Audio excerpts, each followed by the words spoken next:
अदिती तटकरेच रायगडच्या पालकमंत्री होणार अशी चर्चा सध्या जोर धरू लागली। याचं कारण आहे महाराष्ट्र दिनी रायगडच्या ध्वजारोहणाचा मान अदिती तटकरेंना मिळालाय। शिवसेनेत मात्र यावरून नाराजी दिसते। रायगड जिल्ह्यात स्थानिक राजकारण फारच गुंतागुंतीचं आहे। इथे ठाकरे गट, शिंदे गट, राष्ट्रवादी काँग्रेस आणि भाजप यांचं स्थानिक वर्चस्व टिकवण्यासाठी मोठी रस्सीखेच आहे। पालकमंत्रीपद हे फक्त एक पद नसून ते जिल्ह्यातील विकासाच्या निधीवर, प्रशासकीय निर्णयांवर प्रभाव टाकणार आहे। त्यामुळे कोणताही पक्ष किंवा गट सहजासहजी हे पद दुसऱ्याला देण्यास तयार नाही।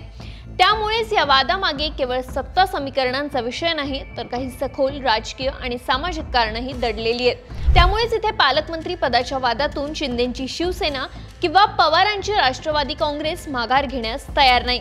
त्यामुळेच हा तिढा गेल्या 4 महिन्यांपासून सुटत नाहीये। पण हा वाद सोडवून एका निर्णयावर येण्यासाठी तटकरेंनी संधीचा फायदा घेतला असल्याचं बोललं जात आहे। 15 दिवसांपूर्वी रायगडावरील एका कार्यक्रमासाठी केंद्रीय गृहमंत्री महाराष्ट्राच्या दौऱ्यावर आले होते। यावेळी स्नेहभोजनाच्या निमित्ताने अमित शहा तटकरे यांच्या रायगडमधील निवासस्थानी गेले होते। यावेळी देवेंद्र फडणवीस, अजित पवार, एकनाथ शिंदे हे उपस्थित होते। मात्र यावेळी भोजनाच्या निमित्ताने या नेते मंडळीत काय चर्चा झाली ही पुढे आलं नाही।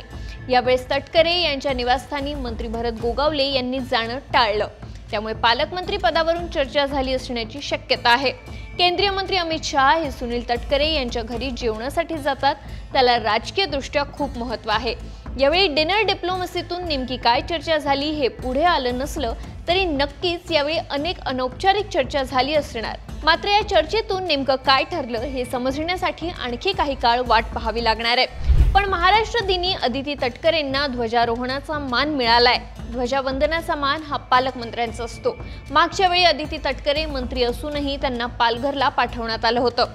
रायगड इथे वादामुळे जिल्हाधिकाऱ्यांनी ध्वजवंदन केलं होतं। मग यावेळी कसा काय मान मिळाला याची चर्चा जोर धरू लागली आहे। त्यामुळे सध्या तटकरे आणि अमित शहा यांची ही भेट सार्थकी लागली असल्याचं बोललं जात आहे। तुम्हाला काय वाटतं आम्हाला कमेंट करून सांगा आणि सरकारनं आम्हाला सबस्क्राइब करायला विसरू नका।